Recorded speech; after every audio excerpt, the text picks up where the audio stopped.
Alors, je viens d'arriver à St. John's, la capitale de Terre-Neuve. C'est une belle journée, je suis contente. Bonjour et bienvenue sur ma chaîne. Je m'appelle Sarah et je voyage à travers le monde. St. John's est la dernière ville que j'ai visitée lors de ma tournée dans l'Est du Canada. Le premier jour, j'ai commencé au lieu historique national de Signal Hill. Comme j'adore marcher, j'ai décidé de marcher de mon hôtel à la tour. Cela m'a pris environ 1 heure. Avant d'atteindre le sommet, vous pouvez visiter le centre d'accueil où se trouve un musée et une chocolaterie. La tour est également accessible par le chemin de la batterie, Battery Road. Ce site a une belle vue vers le centre de la ville, sur l'océan Atlantique et ses falaises. La tour Cabot qui marque l'entrée du port de St. John's est devenue une figure emblématique de la ville. Oh, et le vent soufflait tellement fort! Érigée entre 1897 et 1900, la tour Cabot voulait commémorer 2 événements historiques importants. Le jubilé de diamant de la reine Victoria et le 400e anniversaire du voyage de découverte de John Cabot. Outre sa fonction commémorative, la tour Cabot a été conçue et utilisée comme poste de signalisation par drapeau de 1900 à 1958. Une autre activité que vous pouvez faire est de tirer le canon du Midi. Cela coûte 51 $, mais ce n'est offert que pendant la saison opérationnelle. D'ici, je suis allée au village de Quidvidi, à environ 30 minutes de marche. C'est fou, c'est... Oh my god. Je sais pas comment expliquer tout ce que je ressens, qu'est-ce que je pense. Ah ouais, puis j'ai réalisé que j'ai perdu ma boucle d'oreille. Je faisais une vidéo pour... avec mon téléphone, puis je réalise dans ma vidéo, je suis comme oh my god, ma boucle d'oreille! Je suis bouche bée. Je l'ai dit encore wow, mais je l'ai pas dit encore wow.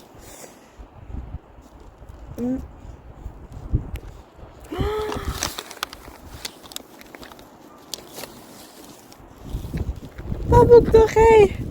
Alors, il y a comme 2 semaines, je suis tombée, je me suis foulée la cheville, mon pied, parce que c'est comme par-dessus mon pied que j'ai vraiment eu mal.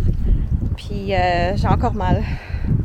Je suis pas vraiment bien récupérée ou bien guérie. Là, je commence à avoir mal. Le vent était tellement fort en haut, j'étais sûre que comme je partais au vent là. Bon, j'ai enlevé l'autre bout d'oreille.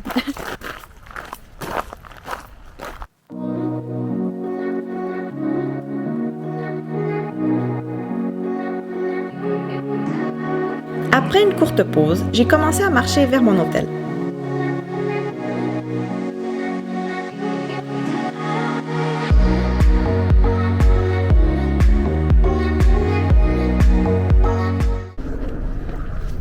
Bon, là il commençait à pleuvoir un peu, là, une petite pluie. J'espère juste qu'il va pas pleuvoir plus parce que j'ai comme aucun endroit où me cacher. Puis, pauvres souliers là, comme genre, ils ont vécu la guerre à cause de la pluie là dans mon voyage.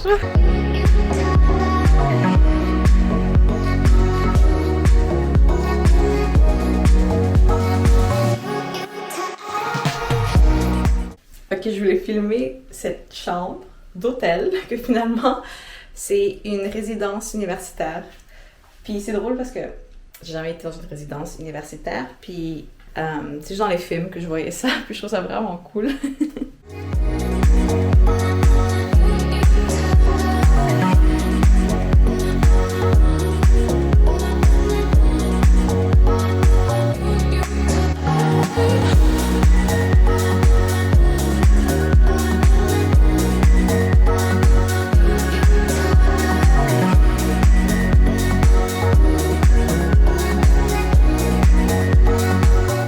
Mon voyage à St. John's aura une deuxième partie consacrée uniquement à ma randonnée extrême de 6 heures. Bon, pour moi c'était extrême. Nous voici donc à mon 4e et dernier jour dans la ville. Alors, le musée est gratuit aujourd'hui parce que c'est la journée des Amérindiens, des Indigenous. Alors, j'ai été chanceuse.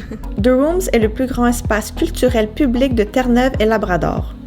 Ici, vous trouverez des collections, des expositions et des programmes qui racontent leur histoire et interprètent leur monde naturel à travers l'art, les artefacts, l'archéologie, l'architecture et les documents d'archives.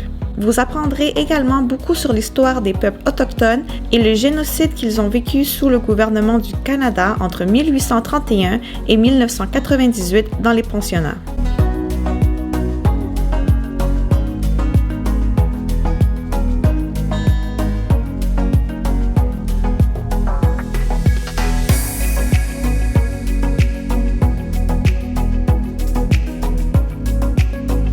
Cette partie du Canada a une connexion très spéciale avec l'Irlande. En 1750, les Irlandais représentaient plus de la moitié de la population. En 1836, il y avait plus d'Irlandais catholiques à St. John's que dans toute autre ville du Canada.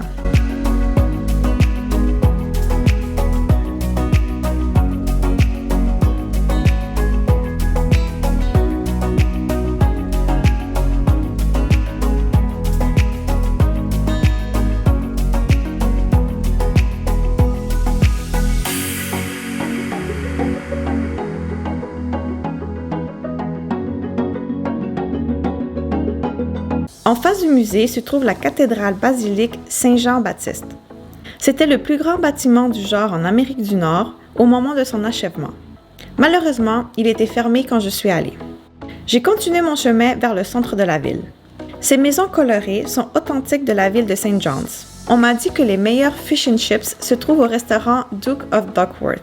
Mais comme je ne suis pas une grande fan de ce plat, je ne suis pas allée. Nous voici sur l'une des rues principales du centre-ville. J'ai décidé d'aller manger au restaurant Celtic Heart.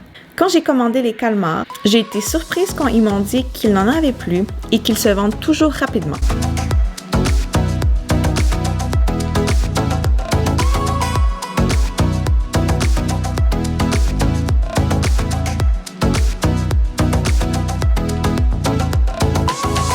Donc ça, c'est tout pour aujourd'hui, c'est tout pour mon aventure dans les Maritimes. J'ai pas mal visité le centre, qui est très petit. C'est vraiment petit, le centre de St. John. J'ai adoré l'Est du Canada et je pense que St. John's était ma ville préférée à cause de ses falaises. Dans la prochaine vidéo, vous comprendrez pourquoi je vous dis cela. Comme dans les autres provinces maritimes, les gens ici sont aussi très sympathiques et tout le monde vous salue et vous parle. Ils sont très accueillants. J'ai déjà convaincu ma famille de visiter les Maritimes. Merci d'avoir regardé ma vidéo et à la prochaine!